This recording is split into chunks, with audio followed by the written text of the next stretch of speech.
and we'll get on to your call shortly. But first, it's become clear that black, Asian and minority ethnic, so-called BAME communities, are more at risk from COVID-19 than other groups. And it's possible that the increase in stop and search by the police could be contributing to the spread generally and in relation to BAME people. Someone who's more aware than others as to that possibility is a research fellow at the Liverpool School of Tropical Medicine, Gaith Agelusi. He's on the line to us. Gaith, could you explain what happened to you a month ago, I believe on June the 11th, in fact? Hi, Roger. Good to speak to you. So basically what has happened is that I was finishing my 1 hour walk of the day before I was stopped by two men in civilian clothing who identified themselves to me as police officers by showing me their ID and their handcuffs. They asked me a number of questions, such as why I'm walking too slowly, what I've been thinking about, and where I'm from. I was disturbed by the line of questioning, but what was more disturbing to me was that they were standing at a very close proximity to me, and they didn't respect the 2-meter rule, which was enforced back then. They demanded to search me because they asked me if I was high on drugs when I requested that they respect the 2-meter rule. And they demanded to search me, and they were about to do that without gloves or a face mask, and I refused that, and I told them, no gloves, no search. So they started looking for the gloves. They couldn't find any gloves. They started looking for a face mask. They didn't find a face mask. So I had to be walked all the way to a police van that was parked near the train station. And during, when we were walking, I told them, can you please stay 2 meters away? And they wouldn't. They were just smirking. And when I was asked to enter the police van, there were multiple personnel inside the police van, including the person who would search me later.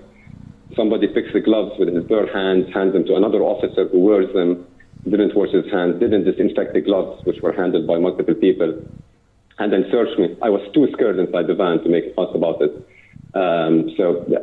Anyway, they searched me and I had to leave, and I was just disturbed that I might have caught the virus during this incident.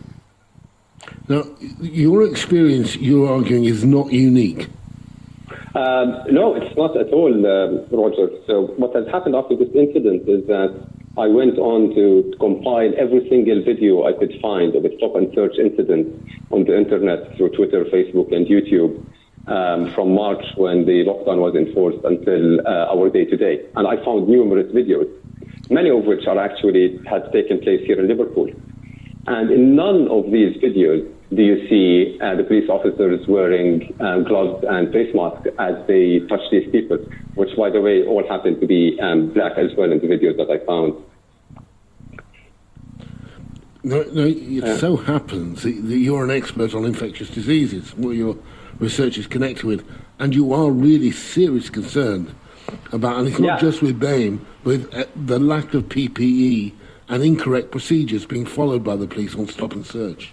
Yeah, absolutely, I'm concerned, Roger. And all you need to see to be concerned as well is, all you need to do is go to any hospital, clinic, or a dentist and see how religiously healthcare workers use PPE. They wear gloves, they wear a face mask, they wash their hands before they wear the gloves, they give you a face mask to wear, because they are very aware, much more than others, than if they don't use PPE properly, they are going to be passing this virus on to people, and they are going to become super spreaders of the disease.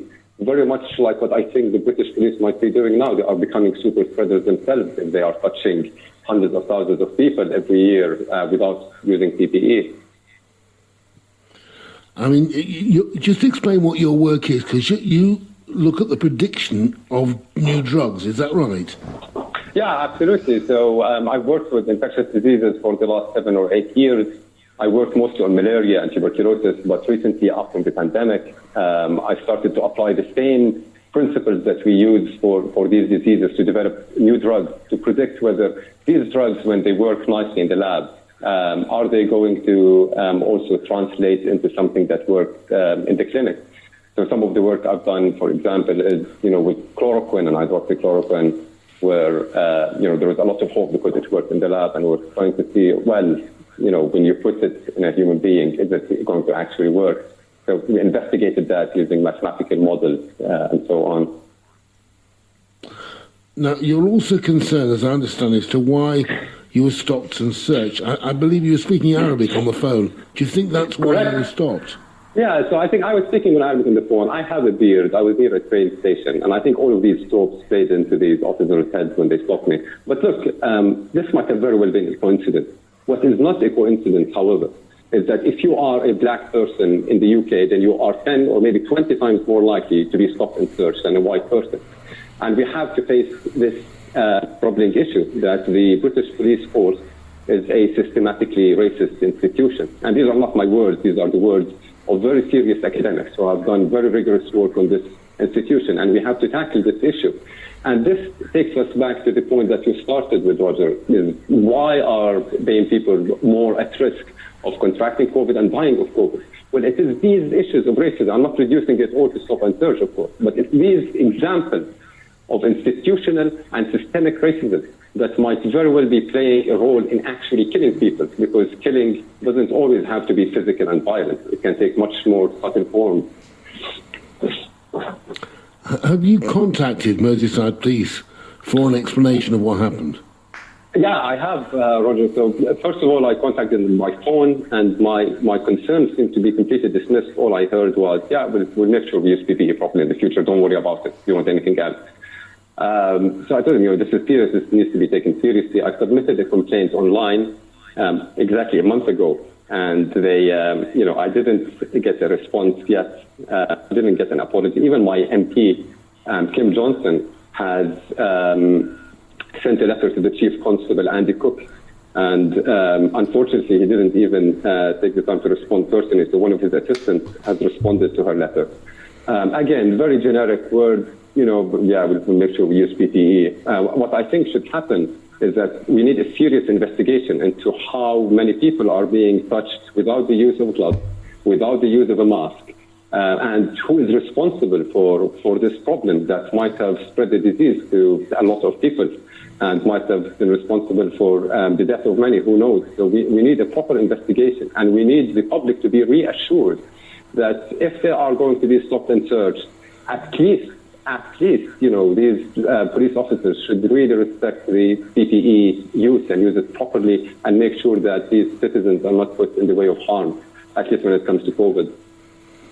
Okay. Well, we are going to get a response from Merseyside Police to the issues that you raise, because seriously, they're serious issues, and of course they don't just affect BAME communities. Absolutely, they will affect anybody who's stopped and searched.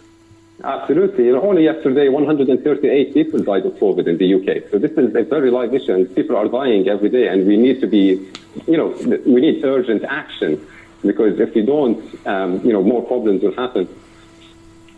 All right, Gates. Thank you very much for talking to us about it. Thank you for having me. Goodbye. Bye-bye. That's Gates Agelusi, who's a research fellow at the Liverpool School of Tropical Medicine. As I say, we're going to hear from Merseyside Police in about 15 or so minutes' time. Roger is in with us. Hello, Roger. Good afternoon, Roger. Good afternoon, that gentleman certainly had some good points to put forward, hadn't he? Did he not? Yeah, definitely somebody needs to be sitting up and answering them. Going to the wearing masks in shops and supermarkets and wearing masks in